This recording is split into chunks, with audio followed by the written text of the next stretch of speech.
मैं अब दरवाज़ा खुलने पर जल्दी बिल्कुल नहीं करता, क्योंकि अब मैं जानता हूँ कि हर बार दरवाजे की उस ओर सिर्फ डिलीवरी की चाह नहीं होती। दोस्तों, मेरी आज की कहानी मुझे व्हाट्सएप से मिली है। किसी डिलीवरी बॉय की आप बीती है। नाम मैं स्वयं नहीं जानती, आपको कैसे बताऊं? और कहानी ऐसी है कि संभव नहीं कि आप तक ना पहुंचाऊं। चलिए, इस कहानी को मैं ही एक नाम दिए देती हूँ, डिलीवरी बॉय। मैं ज़्यादातर शाम की शिफ्ट करता हूँ। उस दिन भी रात करीब 9 बजे आखिरी ऑर्डर उठाया। रेस्टोरेंट से पैकेट लिया तो देखा ऑर्डर बहुत ही छोटा था। बस एक सादा खिचड़ी, दही और 2 केले। पता शहर के किसी पुराने हिस्से का था। एक जर्जर सी बिल्डिंग, ऊपर तीसरी मंजिल। डोरबेल दबाई। दरवाज़ा एक बूढ़ी अम्मा ने खोला। सफ़ेद बाल, कांपते हाथ, आंखों पर मोटा चश्मा। चेहरे पर बेहद थकान थी, लेकिन आवाज़ हद से ज़्यादा मीठी। बेटा, ज़रा अंदर रख दो, हाथ कांपते हैं। मैं खाना टेबल पर रखकर मुड़ा ही था कि उन्होंने पूछा, 2 मिनट बैठोगे? अकेले खाना अच्छा नहीं लगता बेटा। मैंने घड़ी देखी, शिफ्ट खत्म हो चुकी थी। मैं थका हुआ भी था, लेकिन फिर भी पता नहीं क्यों मैं बैठ गया। कमरे में सन्नाटा था। दीवार पर पुरानी घड़ी टिक टिक कर रही थी। एक कोने में भगवान की छोटी सी तस्वीर थी, लेकिन सामने की दीवार पर दर्जनों फोटो। उन्होंने थाली खोली और धीरे धीरे खिचड़ी खाने लगी। हर 2 कौर के बाद मेरी तरफ देखकर मुस्कुरा देती। फिर बोली, जानते हो बेटा, मैं रोज बाहर से खाना नहीं मंगाती। आज बस मन किया किसी इंसान की आवाज़ सुनने का। मैं चुप रहा। उन्होंने सामने लगी तस्वीर की ओर इशारा किया। ये मेरे पति हैं, रेलवे में थे, 5 साल पहले चले गए।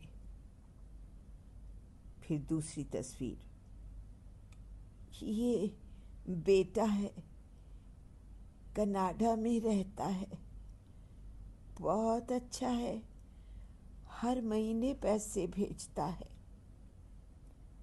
और थोड़ी देर चुप्पी रही। फिर वो मुस्कुराई, मगर इस बार आंखें भीग गई थी। बस समय नहीं भेज पाता बेटा। कमरे में अचानक घड़ी की टिक टिक बहुत तेज सुनाई देने लगी। उन्होंने एक और कौर खाया। ये देखो, ये बेटी है, बेंगलुरु में, अपनी दुनिया में खुश है। होना भी चाहिए। बच्चे अगर उड़े नहीं तो माँ बाप ने क्या ही सिखाया। बोलते बोलते अब उनकी आवाज़ भर्रा गई थी, लेकिन चेहरे पर शिकायत नहीं थी। एक अजीब सा खालीपन था। उन्होंने मुझसे पूछा, तुम्हारी माँ है? मैंने कहा, हाँ। फ़ोन करते हो रोज़? मैं चुप हो गया। सच ये था कि मैं कई कई दिन घर फ़ोन नहीं करता था। थकान, काम, भाग दौड़, हर बार यही सोचकर टाल देता था कि कल कर लूँगा। उन्होंने मेरी चुप्पी पढ़ ली।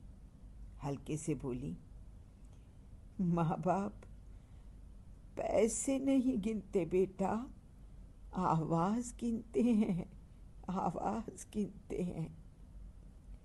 मेरे भीतर कुछ सचमुच टूटकर बिखर गया था।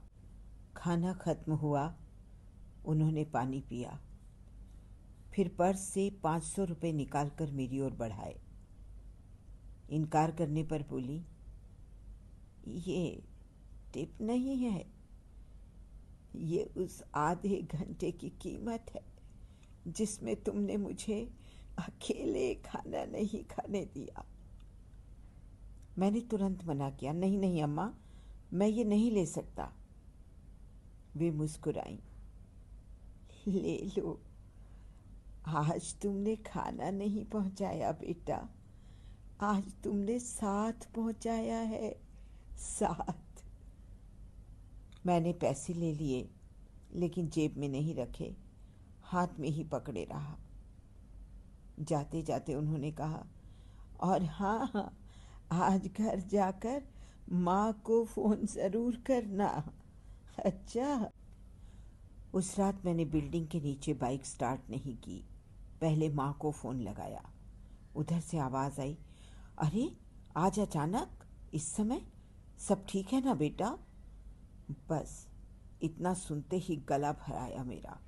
मैंने कहा, हाँ माँ, बस आपकी आवाज़ सुननी थी। उधर कुछ सेकंड तक खामोशी रही, फिर माँ बोली, खाना खाया? और मैं सड़क किनारे खड़ा खड़ा ही रो पड़ा। उस रात के बाद मैं रोज़ माँ को फ़ोन करने लगा, और सिर्फ माँ को नहीं, हर डिलीवरी अब मेरे लिए सिर्फ ऑर्डर नहीं रही। किसी घर में दवा जाती, किसी घर में अकेलापन, किसी घर में इंतज़ार, किसी घर में बस एक आवाज़ की ज़रूरत होती है। मैं अब दरवाज़ा खुलने पर जल्दी नहीं करता, चेहरा देखता हूँ, आवाज़ सुनता हूँ, और कभी कभी पूछ लेता हूँ, और सब ठीक है ना? ज़्यादातर लोग बस हाँ कहते हैं। कुछ लोग मुस्कुरा देते हैं, और कुछ के चेहरे बता देते हैं कि उन्होंने पूरे दिन किसी से बात नहीं की। 2 महीने बाद उसी पते पर फिर ऑर्डर आया। मैं भाग कर गया। दरवाज़ा किसी और ने खोला। पड़ोस वाली आंटी थी। धीरे से बोली, अम्मा पिछले हफ्ते चली गई। कुछ सेकंड तक मैं दरवाजे पर खड़ा रहा। हाथ खाली थे, लेकिन भीतर कुछ भारी गिर चुका था। उन्होंने अंदर से एक छोटा लिफाफा लाकर दिया। तुम्हारे लिए छोड़ गई थी। कांपते हाथों से लिफाफा खोला।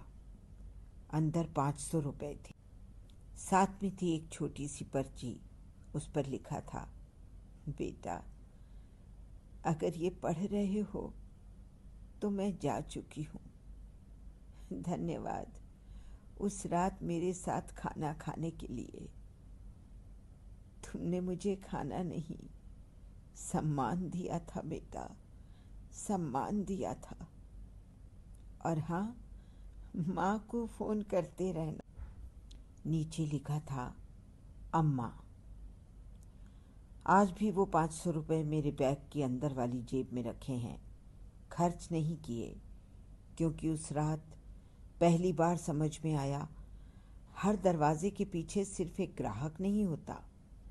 कभी एक माँ होती है, कभी एक इंतज़ार, कभी एक आखिरी बातचीत। हम सब अपनी अपनी भूख लेकर जी रहे हैं। किसी को रोटी चाहिए, किसी को दवा, और किसी को बस 2 मिनट का साथ। इंसान को हमेशा पैसे की नहीं, कभी कभी बस मौजूदगी की डिलीवरी चाहिए।